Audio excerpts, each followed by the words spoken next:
what is going on, everybody? Welcome to the Average Joe Dividends YouTube channel. If you've been following this journey, welcome back. If you're new to the channel, please subscribe so that you do not miss future videos. Also, please click the like button to help grow this channel and get the word out on dividend growth investing. Getting paid just for owning stocks. This is what dividend growth investing is all about. In this video, I'm going to show you a sale that I made. I decided to cut ties with a company that's in my portfolio. We'll go to the activity log here real quick. We'll take a look. There were two buys. One of them was a dividend drip, and then the other was in BST. But the sale was in Leggett & Platt, and this one's been struggling for quite a while. But it looks like today it's not doing too bad today. But I thought my money would be better served in BST.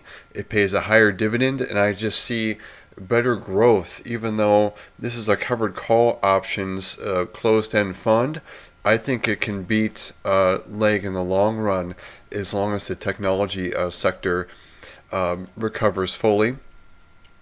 We'll just take a look at Leggett & Platt.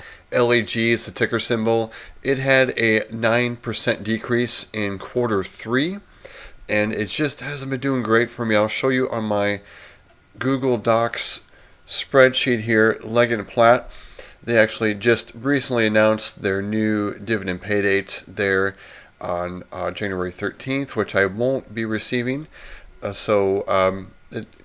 I do own a tiny bit of this, but I'll show you what happened with the sale. When I put the sale in, I had to put a dollar amount in, and since Leggett & Platt went up, there's going to be some lingering, just like one share left. But I'll get to that in a moment. But you can see, just for me, it just hasn't performed well. Even though you can see the yield, the current yield is almost at 8%, and the yield on my cost is lower. It's at 5.17% because my cost base is higher. You can see I'm almost out $500. If I didn't get any dividends there, it would be an even worse picture.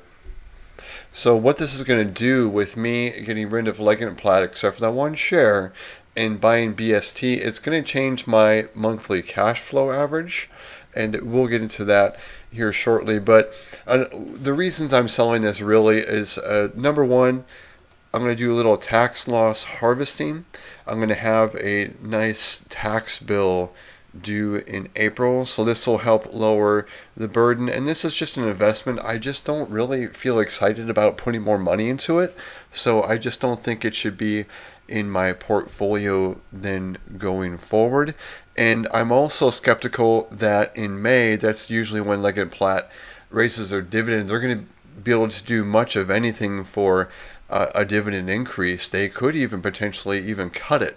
I know many will disagree because of just their long streak that Leggett & Platt has been paying an ever-increasing dividend, but who knows? They may freeze it come next May, but I don't think it's going to be the 5% that we saw in 2023. So what I'm going to do next is I'm back to my M1 portfolio, and just real quick here, I've got you can see this is the value of the portfolio, 208,948.37, and it is live, so it's constantly changing. And you can just see from the last day, we've had a really good day today, up over 2%. You can see just that gain alone just in one day. But it's been a really volatile market. And we can take a look at the holdings here, the holdings tab in this portfolio. I have 64 positions, soon to be 63. And this is a range from my largest holding to my smallest. SCHD is my largest holding. So I'm going to grab all this data, and I'm going to update my Google Doc spreadsheet. You can see Leggett & Platt, that's the last one. There was that lingering share. Because the way M1 works, what I couldn't do, I can't figure out how to do it. When I want to sell a position within M1, what you have to do is you have to go into, I'm just going to pick like say OHI, if I was going to sell that, I have to click on the buy sell button, then I have to put an amount in which would be equal to what the current share price is. And since we had an increase this morning, I wound up with $30 extra. That's how much the position went up.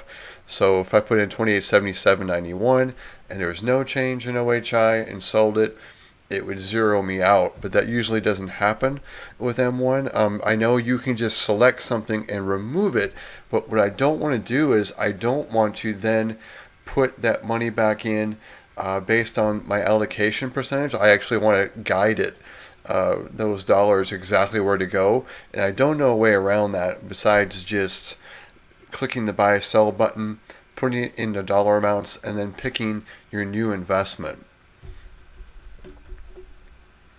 So next what I'm going to do is I'm going to update this sheet because there's going to be a change in my monthly cash flow. Since I have much less leg, I'm going to have, it's going to update it to be one share. I'm going to go to the M1 data tab here real quick. Actually, before I do that, I'm going to zero out this data here real quick. And all I did was I grabbed this data from M1 and then did a copy, doing a paste special. There we go. It's going to update all the positions. It's really just going to be changing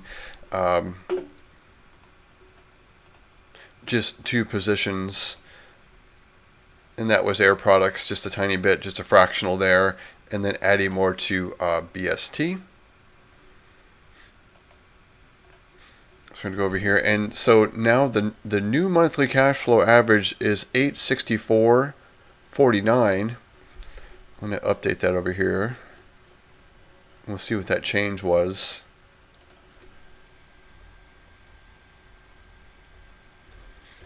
Because before this, I was at $863.64, and the 2 events were sold leg, and there was a Air Products APD drip. And so what that did was, by getting rid of a leg and a plat, I added, so every month going forward, I will get 85 cents more in monthly income just by that move, as well as the Air Products that probably just added probably a penny or so per month. In the change, we can see the quarterly dividend income has changed as well, and the annual at $10,373.84. I'm going to go to my dividend tracker. We're just going to focus really on the month of November. We can see here's the dividends that have been paid to me so far. The $77.90. I'll show you what those are. It's right here. There's the $77.90 from Verizon to Air Products. And we can see here's the new average monthly dividend. And just in the month of November, we're about halfway through, and I've added an additional $5.90 of monthly dividend income, almost at 0.7% month-over-month gain. We see the annual dividend is at $10,373.84, and then the increase was at $70.76. So you can see my deposit so far only put in about $200. So that's all I had to share today. Was just what I did with that sell. So if you got any value out of this video, please click the like button. Also subscribe so that you do not miss future videos. Everyone, have a great day and take care.